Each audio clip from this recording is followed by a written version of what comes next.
আসসালামু আলাইকুম রহমতুল্লাহি ওবরকাতু।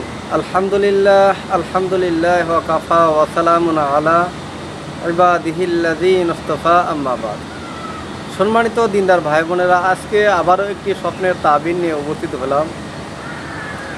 যেই স্বপ্নের তাবির হচ্ছে, আপনি স্বপ্নে দেখছেন আপনি মক্কায় অবস্থিত হচ্ছেন, আপনি মক্কায় অবস্থান করছেন, এর তাবির। এই সম্পর্কে আজকের ভিডিওটা দেখার আগে একটা লাইক এবং সাবস্ক্রাইব করে নিন। ভিডিও না টেনে সুন্দরভাবে দেখতে থাকুন, অবশ্যই আপনার উপকার আসবে। জি, সম্মানিত দিনদার ভাই বোনেরা, আমরা মানব জাতি, আমরা মুসলিম। আমাদের মনে চায় যে আমাদের নবী মুহাম্মদ রাসূলুল্লাহ সাল্লাল্লাহু আলাইহি ওয়াসাল্লাম তেনার রওজা মুবারককে দেখার জন্য, রওজা মুবারকে যায় তার জন্য দোয়া করতাম, জিয়ারত করতাম, হজ করতাম বা উমরা করতাম। এরকম মন মানসিকতা সকলেরই আছে। আজকে যদি আমার আর্থিক অবস্থা ভালো থাকতো, আমি হজ করে আসতাম বা উমরা করে আসতাম, রসুলের রওজায় যাইতাম। এরকম মানুষ রহ নিয়াত করে আসে। কেননা মুসলিম, আমাদেরকে মরতেই হবে।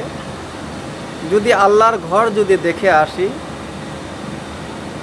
যদি হজ করে আসি, হয়তোবা হজের উসিলা তো আল্লাহ আমাকে মাফ করে দিতে পারে। এরকম হাজার হাজার মানুষ নিয়ত করে রয়েছে, হজের নিয়তে রয়েছে।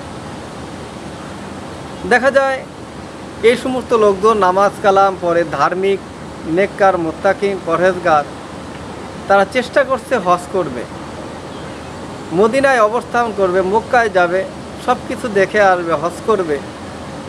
কিন্তু আল্লাহ তাআলা তাদেরকে আর্থিক দেননি। কিন্তু মনে চায় যে রসুলের রওজা মোবারকটাকে একটু দেখে আসি, একটু জিয়ারত করে আসি। আল্লাহর কাছে কান্নাকাটি করে, নামাজ পড়ে, আল্লাহর কাছে চায়। আল্লাহ তো এদেরকে অবশ্যই কবুল করতে পারে। এরকম দিনদার, মুত্তাকিন, পরহেজগার ব্যক্তি যদি স্বপ্নে দেখে যে আমি মক্কায় অবস্থান করছি বা মদিনায় অবস্থান করছি, তাহলে এই স্বপ্নের তাবিরটা কি?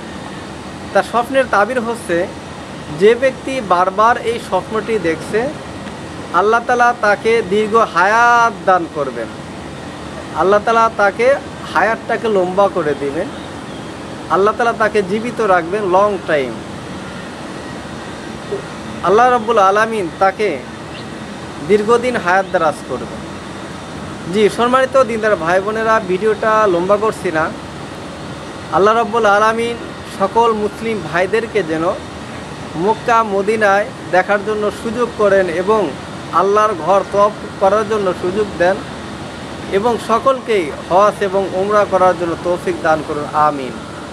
সম্মানিত দিনদার ভাই বোনেরা, পরবর্তীতে সাক্ষাৎ হবে অন্য কোনো বিষয় নিয়ে। আসসালামু আলাইকুম ওয়া রাহমাতুল্লাহি ওয়া বারাকাতুহু।